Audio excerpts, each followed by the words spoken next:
Hi friends, Pandian store சீரியலில் பார்த்தீங்கன்னா என்னடா இது அரைச்சமாவே அரைச்சிக்கிட்டு இருக்கீங்க அப்படின்னாங்க எபிசோட் போய்கிட்டு இருக்குது.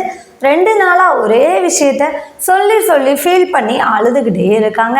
அரசி ஒரு பெரிய கொலை குத்தம் பண்ணிட்ட மாதிரியும் அந்த கொலைக்கு நம்ம குமார் தான் காரணம் அப்படின்ற மாதிரியும் இவங்க பிஹேவ் பண்ணிக்கிட்டு இருக்காங்க. ஸோ இது ஓவராக போய்கிட்டு இருக்கு அப்படின்னு தாங்க சொல்லி ஆகணும். அவங்களுடைய கோபம் கண்டிப்பாக நியாயமானது தான், அதில் மாற்று கருத்தே கிடையாது. பாண்டியனும் சரி கோமதியும் சரி அந்த குடும்பத்துக்கு எவ்வளோ பிரச்சனைகளை கொடுத்துருக்காங்க. அதாவது இவங்க கல்யாணம் பண்ணதுனால தான் அந்த குடும்பத்தில் பிரச்சனை.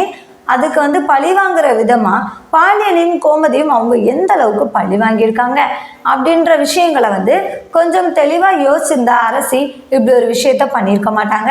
அரசியும் தெரியாமல் தான் இப்படி ஒரு விஷயத்த பண்ணாங்க. அதற்காக இன்னைக்கு எபிசோடில் அவங்க ரொம்பவே மன்னிப்பு கேட்டுட்டாங்க. பாண்டியனும் ஒரு வழியாக ஃபைனலாக அவங்கக்கிட்ட பேசிட்டாரு. ஸோ இப்போ பாண்டியன் ஒரு அதிரடியான முடிவு எடுக்கிறதுக்கு கிளம்பியிருக்காரு. என்ன பண்ண போகிறார் அப்படிங்கிறத நம்ம வெயிட் பண்ணி பார்க்கலாங்க. தேங்க்யூ ஃபார் வாட்சிங். இந்த வீடியோ உங்களுக்கு பிடிச்சிருந்துச்சுன்னா மறக்காமல் லைக் பண்ணிக்கோங்க. நம்ம சேனலை நீங்கள் இன்னும் சப்ஸ்கிரைப் பண்ணலையா, மறக்காமல் சப்ஸ்கிரைப் பண்ணிக்கோங்க. கூடவே பக்கத்தில் இருக்க பெல் ஐக்கானையும் கிளிக் பண்ணிக்கோங்க. தேங்க்யூ.